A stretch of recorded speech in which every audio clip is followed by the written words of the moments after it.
and welcome. So yesterday, a bunch of leaders gathered at Wamunyoro home, trying to chart their way forward, thinking or deciding to brainstorm who is going to face President William Samoei Ruto in 2027 general election. Among them is Frederick Matiang'i, who was considered as a man of the day.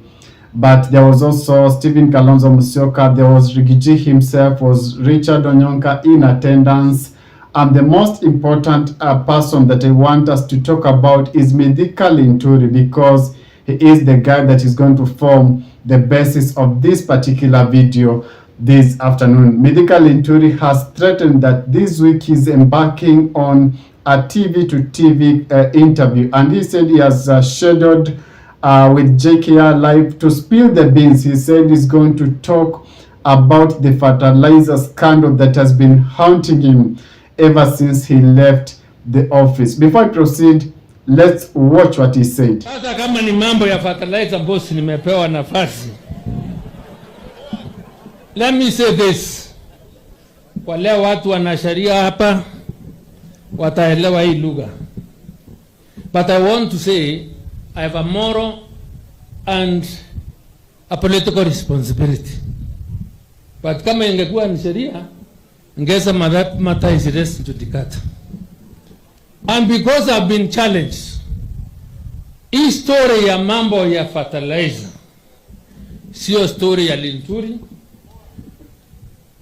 Ilipitia mbungeni tukaifanya, but next week I have sought audience with the major media stations, JK Live, Fixing the Nation ya NTV, and I'm going to give the details of this story, because uwezi beba mzigo wa mwanaume mwingine hata heshima ambaye hana. Imekuwa ngumu ama namna gani? Na niwaambie ile story mnasikia, it's just like fisi akitaka kula mtoto wake anasema ananuka kama mbuzi. Ananuka kama nini? Kama mbuzi. Kwa hivyo msiharibu utamu wa history. Mimi nakuja na mambo yote. Wale waliweza kuniona nikiongea, sababu nimerelease around 10% kwa media station ya Wero TV, nilitoa story kidogo. I am going to give the country the details because we have a responsibility. Tuende kusema pandala watu kufikiria. I don't want to be seen in this team nikaya kama mimi ni bukora. Havana. I have lived a very honest life. My father taught me well, and my mother prays for me and is a catechist. So I am going to say as is, regardless of the consequences, because I have a conscience. Asante sana, Mungu abariki.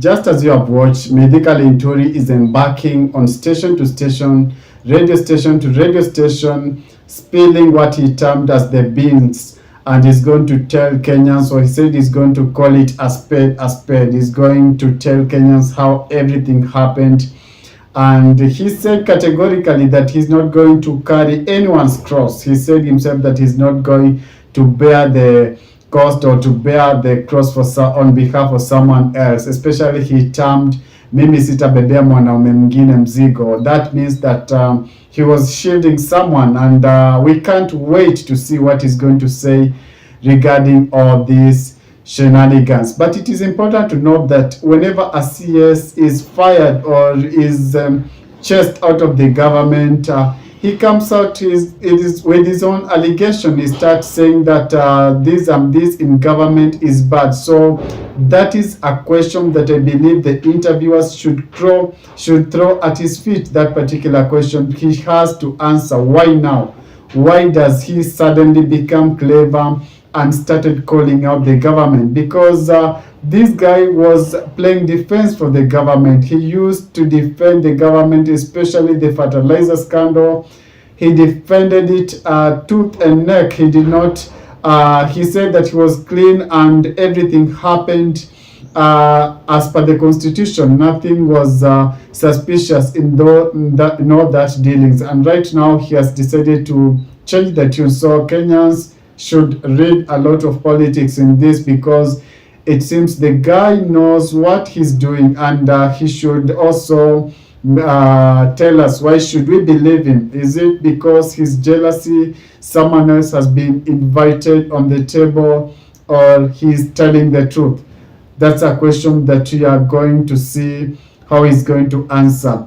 Away from that, when this particular group of leaders assembled at Wamunyoro home, their aim was one, to decide on a candidate, or one single candidate, who is going to face off with President William Samoei Ruto in 2027 general election.